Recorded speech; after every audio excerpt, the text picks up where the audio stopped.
এখানে এমনি ঘুরে দাঁড়ানো 15 জনের এখনো পর্যন্ত অধরা রয়েছে, 24 জনের নামে গ্রেফতার অভিযোগ করা হয়েছিল।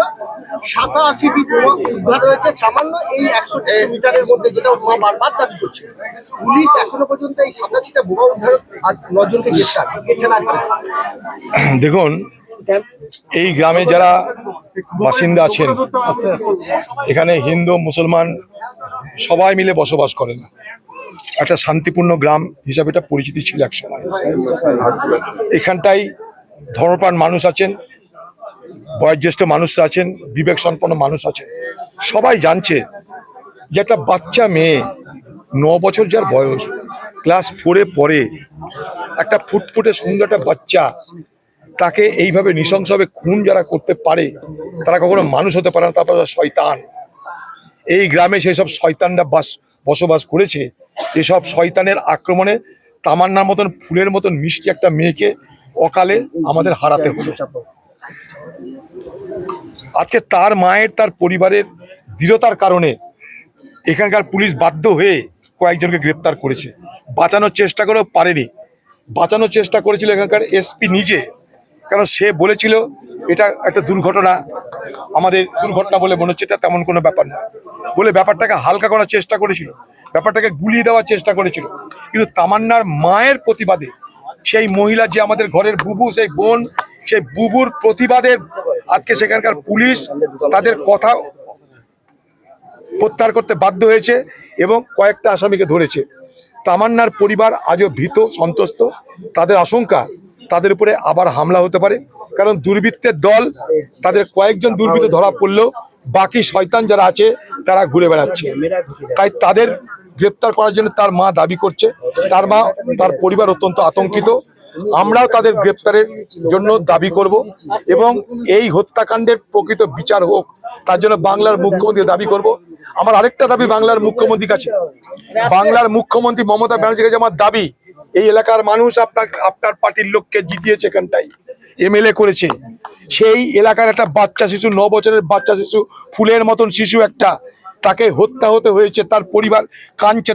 তার বাবা বিদেশে গিয়ে মাথার ঘাম পায়ে ফেলে রোজগার করে মেয়েকে বড় করতে চেয়েছিল, তাই তাদের নাম দিয়েছিল তামান্না। তামান্না মানে আশা, তামান্না মানে স্বপ্ন। সে স্বপ্ন পূরণের চেষ্টা তামান্না করেও পারেনি, কারণ ঘাতকদের আক্রমণে তাকে চলে যেতে হয়েছে এই জগৎ ছেড়ে, এই দুনিয়া ছেড়ে। তাই বাংলার মুখ্যমন্ত্রী, আপনার কাছে আমার দাবি, আপনি অন্তত তামান্নার পরিবারের কাছে এসে তাদের সঙ্গে মিলিত হন, তাদের কাছে শুনুন তারা কি দাবি করছে জানুন, তবে একটা বাংলার মুখ্য দায়িত্ব পালন করা হয়। এই এলাকার মানুষ কয়েকদিন আগে আপনার পার্টিকে জিতিয়েছে, তাই আপনার এটা নৈতিক দায়িত্বের মধ্যে পড়ে। এই তামান্না মতন ফুলের মতন একটা শিশু, 9 বছরের শিশু, সে বাংলার একজন সন্তান, বাংলার একটা ঘরের মেয়ে। তার এই মৃত্যুর কারণে তার পরিবারের প্রতি সমবেদনা জানাতে টিভিতে নয়, আপনার সমাজ মাধ্যমে নয়, তাদের বাড়িতে এসে তাদের দুঃখ, যন্ত্রণা, ক্ষোভ, তাদের বুকের আর্তনাদের কথা আপনার শোনা উচিত বলে আমি মনে করি। বাংলার মুখ্যমন্ত্রী, আপনাকে এদের বাড়িতে আসতে হবে, এই দাবি আমাদের থাকলো। বাকি এই পরিবারের ভালো মন্দের সঙ্গে আমরা সবাই জড়িত থাকব। তার মাকে কথা দিয়েছি, আমাদের যা ক্ষমতা, সব ক্ষমতা দিয়ে আপনার পরিবার, তামান্নার বিচার, সব কিছুর জন্য আমরা আমাদের সমস্ত কিছু পণ করে আমরা চেষ্টা করব। এখানে কোনো ভুল ত্রুটি নাই। এখানে রাজনীতি করতে আসেনি, ভোট করতে আসেনি। ভোট শেষ, ফলাফল শেষ, হার জিত শেষ। তামান্নার হত্যাকারীর বিচার চাই। মানুষ ভূঁইয়া যে ছোট্ট কথা বলে, যে ছাত্ররা বিক্ষোভ দেখেছে, তার ক্ষমা প্রার্থীর দাবি করেছেন, কি বলবেন?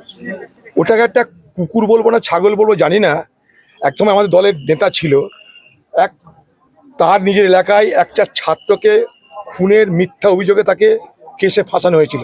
সে তখন কংগ্রেসের নেতা ছিল। ওই কেসের ভয়ে মমতার পা ধরে নিয়েছে, তাড়াতাড়ি করে গিয়ে একটা কেস খাবার ভয়ে মমতার পা ধরে সেখানে বেঁচে আছে, সেখানে পদ সামলাচ্ছে, ক্ষমতা সামলাচ্ছে। এবার তাকে বলছে, এবার বাড়ির প্রভু যদি এলসিসিয়ানকে বলে এই কামড়া, সে বাড়ির এলসিসিয়ানকে ওর কামড়াতে চলে যায়। এখানে পিছন থেকে বলছে যে তোকে কেস থেকে বাঁচিয়েছি, এবার তোকে ছাত্র হত্যা থেকে বাঁচিয়েছি, আরেক ছাত্রী উপর হামলা হয়েছে, তার জন্য তুই এবার আমাদেরকে রক্ষা কর। সে এবার এলসিসিয়ান যেমন কুকুর প্রভুর কথায় লাফায়, সে যেমন লাফাচ্ছে। দেখুন, সিবিআই দাবি করার আগে তার পরিবার একটা কথা বলেছে, আমরা বাংলার পুলিশের উপর ভরসা রাখছি, বাংলার পুলিশের কাছে আস্থা রাখছি, কারণ মুখ্যমন্ত্রী বলেছেন বিচার দেবে, তাই তার পরিবার কিন্তু আস্থা রেখেছে। যদি সেই আস্থা তাদের ব্যর্থ হয়, তারা যদি সত্যিকারের বিচার না পান, তখন তারা অন্য কিছু ভাববেন। কিন্তু তামান্নার মা আজও পর্যন্ত একটু আগেই বলেছে যে এখনো পর্যন্ত পশ্চিমবঙ্গের পুলিশের উপর তার আস্থা আছে, যদি না পাই তখন অন্য কিছু ব্যবস্থা নেবে। তার জন্য সে কি বলছে, আমি অনশন করব, অবস্থান করব, আমি আন্দোলন করব। আমার একটা মাত্র শিশু, একটা মাত্র কোলের শিশু আমার সামনে শুধু আমার মা বলে শেষ হয়ে গেল। সে তার আমি বিচার চেয়েছি। কি অন্যায় কাজ চেয়েছি? কিছু তো অন্যায় চাইনি। সে তো লক্ষ্মীর ভান্ডার চাইনি, রেশন চাইনি, পকেটে কোনো পয়সা চাইনি। সে চেয়েছে তার মৃত্যুর, তার সন্তানের মৃত্যুর বিচার চেয়েছে। এটা যে কোনো মা তার সন্তানের মৃত্যুর বিচার চাইবে, সেইটাই চেয়েছে সে। এবং সে পুলিশের উপর আস্থা রেখেছে। কিন্তু যদি পুলিশ তার আস্থা মতো কাজ করতে না পারে, তখন সে তার মতো করে এগোবে, আমরা তার সঙ্গে থাকবো। এটুকু আমাদের একটাই প্রশ্ন, শেষ প্রশ্ন, সেটা হচ্ছে কি, বিভিন্ন দুটি ল কলেজে রাজ্য সরকার প্রাক্তনীদের ঢোকা নিষেধ করেছে এবং দেখুন, ওগুলো কোনো গল্প, ফালতু কথা, ওগুলো অন্য জায়গায় বলে। যিনি প্রার্থী ছিলেন আলিফ আহমেদ আজকে শপথ নিলেন, কিন্তু এখনো পর্যন্ত কেউ দেখা করতে আসেননি তিনি। এই গ্রামে শ্রমিক ভট্টাচার্য পাচ্ছেন, নতুন দায়িত্ব পাচ্ছে।